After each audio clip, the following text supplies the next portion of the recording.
Ma'am, can't sleep here. A young woman named Alex lies in bed, looking at her husband. Convinced that he was sound asleep, she quietly left the room, picked up her daughter Maddie, and got into the car.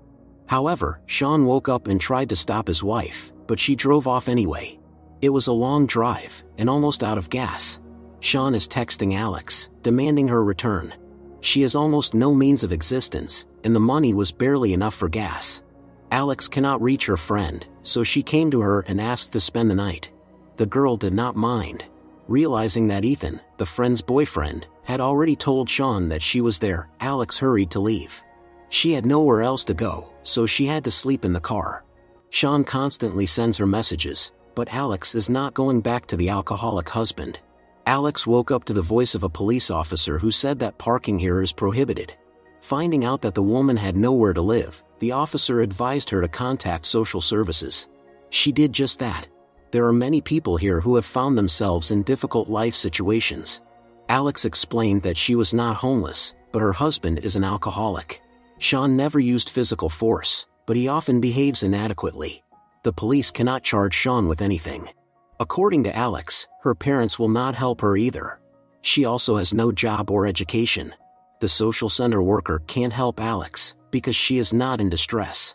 But the woman advised her to contact the cleaning service, where they need workers. First Alex went to look for her mother, who also has no fixed abode. Alex saw her on the beach. Paula paints pictures and suffers from a mental disorder, living in some kind of imaginary world. The woman found a new boyfriend and doesn't want to delve into the daughter's problems, but agrees to sit with her granddaughter while Alex at the interview. Alex came to the cleaning service. The girl was introduced to her responsibilities. Yolanda, the employer, was only able to offer Alex a 3-hour shift per week. She needed to start work today. In addition, Alex had to buy a uniform, cleaning products, and everything necessary. In the end, she didn't even have enough money for food. Alex called the mother and asked her to watch Maddie for another 3 hours. Paula seemed not to hear her, talking about something of her own. She had to travel far, here even the mobile network doesn't catch. Alex has to clean a luxurious cottage. The homeowner named Regina was unhappy that the cleaner was late, but Alex assured her that she could clean everything in 3 hours. She started her duties, periodically checking her phone. But there was still no signal. Apparently, the couple who live here are very wealthy. The woman asked to throw away all the food from the fridge. Alex was very hungry, but she held back and ate nothing. Entering the children's room, the girl remembered the happiest days. Suddenly, Alex lost consciousness. Regina brought her back to senses, asking if everything was okay. I'm so sorry. I skipped breakfast this morning. I'm fine. Regina brought her a snack and water. Alex was surprised to learn that Regina and her husband actually have no children. They are planning to sell this house. After finishing the cleaning, Alex hurried to her daughter. When the signal appeared, she saw 13 missed calls from the mother. Paula was very angry that her daughter didn't answer the calls. She didn't plan to take care of her granddaughter for so long, so she asked Sean to pick up Maddie. Upon hearing this, Alex was shocked and immediately went to the husband's house. Sean said that Maddie was okay. Meanwhile, their daughter was already asleep. Alex remembers the husband's outbursts of aggression. Sean assured her that he hadn't been drinking today. He also said that he was trying his best and going to therapy to get rid of his destructive habit. Alex doesn't want to stay here because when her husband drinks, he becomes aggressive. But she has nowhere else to go. Sean cooked dinner and asked his wife not to leave their daughter with Paula, who clearly has mental health issues. Alex refused dinner, saying that she and her daughter would not stay here. Alex is afraid of her husband and is not sure if Maddie is safe with him. Sean tried to convince his wife to stay. The guy regrets his drunken behavior, but he earns money and does everything to ensure his family doesn't need anything. But Alex didn't change her decision and took the daughter with her. They were on the street again without any means of livelihood. Suddenly Yolanda called her and said that Regina was unhappy with the cleaning. So Alex has to go back and redo everything right away. On top of that, Maddie started to throw a tantrum because she lost her toy. Alex was on the verge of a nervous breakdown but still stopped to pick up the doll.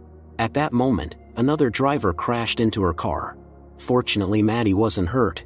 Alex yelled at the driver who totaled the car where she and her daughter lived. The police arrived. Alex was unpleasantly surprised when the officer gave her a fine for improper parking. In addition, she would have to pay for the tow truck. Now Alex was not only without housing but also in debt. She had no choice but to call her father, with whom she had a very complicated relationship. The man hadn't seen his daughter and granddaughter in a long time. He wanted to take them to Sean's, but Alex asked the father to drop them off at the ferry station. The man did not offer to let his daughter sleep over because he lives with another woman. Alex asked her father to stop at a low-price store to buy her daughter a toy. Later, the father dropped off his daughter and granddaughter at the ferry station, thinking that their friends would pick them up. Alex and Maddie had to spend the night here with other homeless people. She sang a lullaby to her daughter, and the baby fell asleep right in her arms. Alex couldn't hold back her tears, not knowing what to do next. In the next scene, we see Alex from the stage reading her notes about how when she and her mother ran away from the father to Alaska, only one guy was interested in her story. Alex works as a waitress and asks her colleague who that guy was. The girl said his name was Sean, and he worked as a bartender at another establishment. Sean, like Alex, loves to read. In the present, the girl was called out by Nate, who also used to be her colleague. Alex lied that they had arrived too early at the ferry, so they decided to take a nap here. Alex tried not to make it obvious that she was in trouble, but Nate understood everything and offered to help her. Alex eventually agreed. Nate treated her and Maddie to breakfast, telling her about his son. It turned out that Nate had recently divorced but maintained a friendly relationship with his ex-wife. Alex did not talk about her creative crisis. In contrast, Nate's life had positive changes. He quit his job as a bartender and trained to become a design engineer, and his career was on the rise. Alex found several missed calls. After thanking Nate, she took her daughter and was about to leave. Nate told Alex that she could call him anytime. Alex came with her daughter to Yolanda and explained that she was in a car accident, so she couldn't finish her work yesterday. But Yolanda said that she still couldn't pay because she lost a client. Alex was desperate because she spent her last money on cleaning supplies and gasoline. She was willing to take any job, but Yolanda couldn't offer her anything at the moment. An unknown caller phoned again. This time Alex picked up the phone.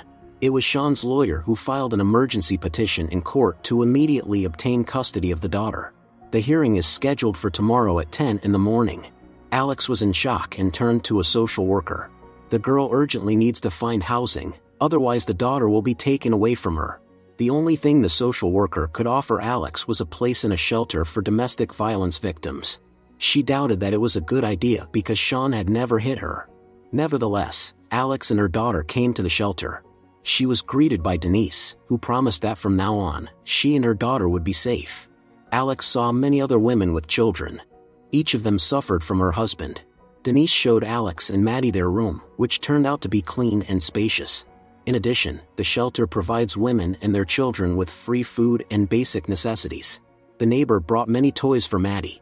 Alex couldn't believe that strangers turned out to be so kind to them. It seems that life is getting better. Now Alex and her daughter have a roof over their heads, which means she have a chance to win the court case. The next day, Alex knocked on the neighbor's door to thank her for the toys. Her name is Danielle, and she lives here with her 7-year-old son.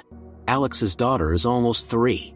Danielle told that she was doing eyelash extensions to open her own salon in the future. Alex asked the new friend to lend her some suitable clothes for the upcoming court. By 10 a.m., Alex and her daughter had arrived at the courthouse. Maddie had missed her father very much. Alex was surprised to see Sean in a business suit. In addition, his entire family had gathered there to support him. Alex understands that her chances of winning the case are slim. Sean had said that he simply wanted their daughter to live in normal conditions and not be in need of anything. The court hearing began. John, Sean's lawyer, handed Alex a written demand from the husband. The judge asked Alex why she had taken the daughter away from her lawful father without having any housing or means of livelihood. Alex said that she and her daughter were living in the shelter for victims of domestic violence. The judge found this strange because Alex had never contacted the police. The court granted Sean's request for emergency custody of Maddie. The next hearing would take place in a week. The judge told Alex that she had 7 days to convince the court that she was capable of taking care of her child. For now, Alex could only see her daughter in the presence of a chaperone. Alex promised Maddie that she would take her back soon. In the meantime, the girl would live with her father. Seeing Alex upset, Danielle tried to cheer her up by saying that she would definitely get her daughter back. Danielle had been in a similar situation when the court granted custody of the son to her ex-husband. Alex is already questioning whether she did the right thing by leaving Sean, as he is not a bad father, except for his alcohol dependency. In addition, Sean had never used force, he only acted inadequately. Danielle believes that Alex did the right thing, as things would only have gotten worse. Alex has no idea what to do now. In Danielle's opinion, Alex should start fighting right now for Maddie. Alex remembered Regina, who had not paid her for the cleaning. It was because of Regina that she lost her job. Danielle suggested that Alex go to the woman right now to make her pay. In the house, they saw a realtor showing the house to clients. Alex and Danielle pretended they just wanted to see the house. Regina wasn't here. The house sparkled with cleanliness, all thanks to Alex. While everyone was distracted, Danielle stole Regina's business card with her phone number and her dog. Alex said it was madness. Danielle intended to blackmail Regina with the dog, but Alex thought it was a bad idea and called Regina, lying that she found her pet on the street. Danielle's ex-husband called her, but she ignored him. The girl wanted her son to see his father, but she couldn't forgive her husband. In the end, Danielle couldn't resist and picked up the phone. At that moment Regina arrived, who was very worried about her beloved pet. Alex was surprised that Regina didn't recognize her and told her straight up. The woman realized that it was Alex who stole her dog and was about to call the police. Alex said that she was not the thief, but that Regina was because she did not pay her employees for their work. In a burst of emotion, Alex also talked about how she and her daughter were left homeless, and today the court took Maddie away from her. After this difficult conversation, Danielle drove Alex to Sean's house. She remembered how happy they used to be here. Alex told her lover about her plans to go to college in Montana. In the present, Danielle told her friend that she was proud of her. It would be difficult, but from that moment on, Alex had to start a new life. She gathered her courage and knocked on her husband's door. His mother, Darren, opened the door. It turned out that Sean was at work. Darren wouldn't let Alex see her daughter, saying she was asleep. Alex left the house with a heavy heart. Her life had lost its meaning without her daughter. The next morning, Alex received a message from Yolanda reporting that Regina had paid for the cleaning. Alex rushed to tell Danielle the good news, but she wasn't in her room. Her things were gone too. Denise said that Danielle had left the shelter that morning. Alex guessed that the friend had gone back to her husband. According to Denise, women often go back to their exes. It usually takes at least 7 attempts to leave for good. Alex remembers how angry Sean was when he found out she was pregnant. He didn't want it, but Alex believed that everything would be okay. However, her hopes were not justified.